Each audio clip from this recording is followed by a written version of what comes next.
गुरु ब्रह्मा गुरु विष्णु गुरुर्देव महेश्वर गुरु साक्षात् परम ब्रह्म तस्मै श्री गुरुवे नमः। ओम नमो ब्रह्म दिव्यो ब्रह्म विद्या संप्रदाय कृतभ्यो वंशऋषिभ्यो महद्भ्यो नमो गुरुभ्यः। सर्वपल्लव रहित प्रज्ञान घनः प्रगर्धो ब्रह्मेवामस्मि। ओम नारायणं पद्मं वसिष्ठं शक्तिं च तत्पुत्रं पराशरं च व्यासं सुगं गौड़पदं महान्तं गोविन्दमथा शिष्यं श्री शंकराचार्य मथास्पदपादं च हस्तामलकं च शिष्यं तं तोटकं वर्तिकानुगुरु संततो मानतोऽस्मि। श्रुतिस्मृतिपुराणानाम् आलयं करुणालयं नमामि भगवत्पादं शङ्करं लोकशङ्करं शङ्करं शङ्कराचार्यं केशवं बादरायणं सूत्रभाष्यकृतो वन्दे भगवन्तो पुनः पुनः। ईश्वरो गुरुरात्मेति मूर्तिभेदविभागिने व्योमवप्ताय देहाय दक्षिणामूर्तये नमः।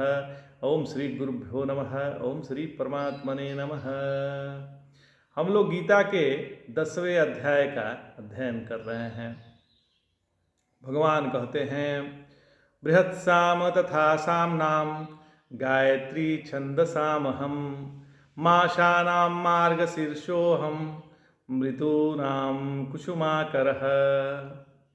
कहते हैं भगवान कि मैं शाम देव के सूक्तों में बृहत् साम हूँ और छंदों में गायत्री हूँ। महीनों में मैं मार्गशीर्ष हूँ और ऋतुओं में बसंत हूँ। आगे कहते हैं द्यूतं छलयतामास्मि तेजस्वी नामहम जयो अस्मि व्यवसायो अस्मि सत्यम प्रवदतामहम। मैं छल के साधनों में द्यूत मतलब जुआ हूँ और तेजस्वियों में तेज हूँ, मतलब विजेताओं में मैं जय हूँ और उद्यमियों में व्यवसाय हूँ मतलब निश्चय हूँ और सात्विकों में सत्व गुण हूँ। भगवान कहते हैं कि हे अर्जुन द्यूतम छल यतास्मि, तुम लोगों को तो अनुभव है ही। तुम लोग जो जुए में हार गए थे ना, उसके रूप में भी मैं ही जानबूझकर आया था और तुम लोगों को हराया था। हे भगवान आप ऐसा काम भी किया करते हैं क्या? तो हाँ, ऐसा काम नहीं करूंगा तो अधर्मियों का नाश कैसे होगा और धार्मिकों की रक्षा किस प्रकार होती है। तो धर्म के पक्ष में हूँ मैं, तेजस्वियों में तेज हूँ, व्यवसाय हूँ और जय हूँ और सत्य हूँ। भगवान कहते हैं वृष्णीनां वासुदेवस्मि पांडवानां धनंजयः मुनीनामयहं व्यासः कवीनामुशना कविः दंडो दमयतामस्मि नीतिरस्मि जिगीषतां मौनं चैवास्मि गुहानां ज्ञानं ज्ञानवतामहम्।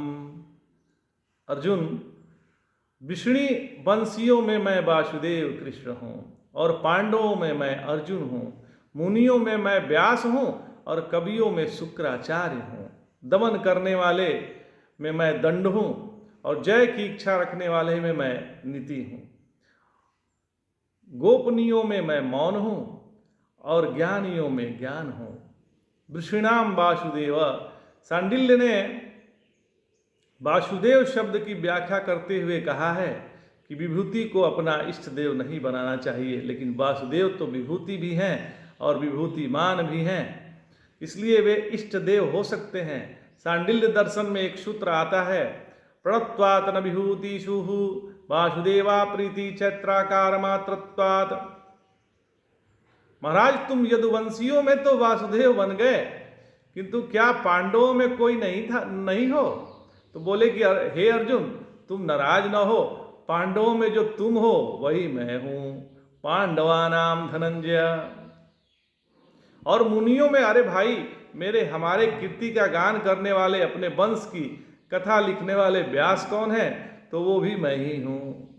तो अच्छा कवियों में क्या है? तो आप तो बोले कि शुक्राचार्य हूँ, दमन करने वाले में दंड हूँ और जीत चाहने वाले में नीति हूँ। संस्कृत में जीत नहीं होती है, नीति से होती है। संस्कृत की आंख पीछे की ओर होती है। और जैसे हमारे बाप दादा परदादा पुराने लोग कैसे कैसे करते हैं, उधर तो देखें, यह संस्कृति है। किंतु नीति नयन है, यह भविष्य को देखती है। नीतिर्नयनम वही धातु है, वह भविष्य में शुभ फल देती है, इसलिए इसको नीति कहते हैं। आगे देख कर चलना, भविष्य को सोच समझ कर चलना नीति है।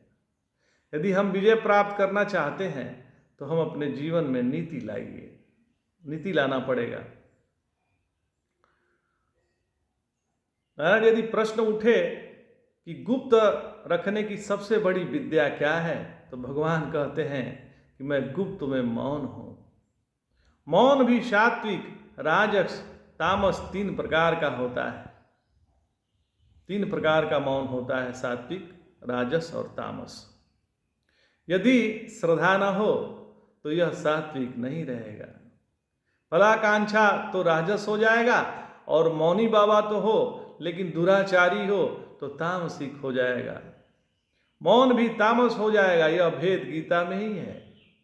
आगे यह बात लिखी है कि श्रद्धालु का मौन सात्विक है, निष्काम मौन सात्विक है, और सदाचार का मौन भी सात्विक है। अब भगवान बोले कि ज्ञानवानों में मैं ज्ञान हूँ, वह ज्ञान मैं ही हूँ। विषय तो ज्ञान का विवर्त है। ज्ञान कभी परोक्ष नहीं होता, वह नित्य अपरोक्ष है। ज्ञान अपने पास होता है, दूसरे पदार्थों में नहीं होता। न्यायिकों ने भी ज्ञान को आत्मा का गुण ही माना है। ज्ञानाधिकरणम आत्मा, तो उनका ज्ञान भी परोक्ष नहीं होता। बौद्धों का ज्ञान भी परोक्ष नहीं होता। ज्ञान तो परोक्ष होता ही नहीं। यदि कोई कहे कि मुझे अभी परोक्ष ज्ञान हुआ है, महाराज अपरोक्ष ज्ञान नहीं तो जैसे घट दीवार के उस पार होता है, वैसे ही ज्ञान उस पर थोड़े ही होता है। ज्ञान तो अपरोक्ष ही होता है। विषय की जो परोक्षता है उसको ज्ञान में आरोपित करके ज्ञान को परोक्ष कहते हैं, नहीं तो कभी परोक्ष नहीं होता। फिर भगवान आगे कहते हैं, यच्चामि सर्वभूतानां बीजं तद्धम अर्जुनम न तदस्ति बिना यस्मान्मया भूतं चराचरं नान्तो अस्ति मम दिव्यानां विभूतिनां परं तप एष तदेशतः प्रोक्तो विभूतेर्विस्तरो मया। हे अर्जुन, संपूर्ण भूतों का जो बीज है वह मैं हूं। ऐसा कोई चराचर प्राणी नहीं जो मुझसे रहित हो। हे शत्रुदमन, मेरी दिव्य विभूतियों का अंत नहीं है। मेरी जो विभूतियां हैं वो अनंत हैं। यह तो मैंने तुम्हें संक्षेप में ही अपनी विभूतियों का विस्तार सुनाया है। श्री भगवान ने श्लोक 19वें में विभूतियों का आरंभ किए थे। समय भी यही बात कही थी कि मेरी विभूतियों का अंत नहीं है। उस समय भी उन्होंने कहा था, उसी बात को अंतिम में भी दोहराया और आगे भी वो कहेंगे। भगवान कहते हैं कि संपूर्ण प्राणियों का बीज मैं हूं। फिर कहते हैं, यह जो चराचर सृष्टि दिख रही है वह मेरे सिवाय और कुछ नहीं है। मेरे बिना रहेगा नहीं और है भी नहीं, कुछ भी नहीं है। सत्ता कहाँ रहेगी महाराज? मेरे बिना प्रकाश कैसे रहेगा? ज्ञान कहाँ से हो? और मेरे बिना प्रियता कहाँ से आवेगी? मैं अद्वय हूँ और जो द्वैत दिखाई दे रहा है वह कुछ है ही नहीं, वो तो मैं ही हूँ। और यही नहीं, भगवान आगे आकर बोलते हैं कि चर अचर दोनों ब्रह्म ही है, दूसरा कोई नहीं है। अब जो लोग द्वैतवादी हैं उनसे पूछिए कि क्षेत्रज्ञ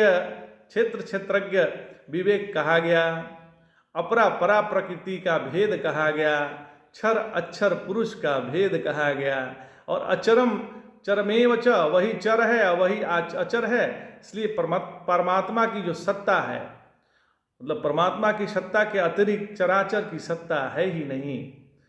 इसका अर्थ यही होता है कि भगवान की दिव्य विभूतियों का अंत नहीं है महाराज।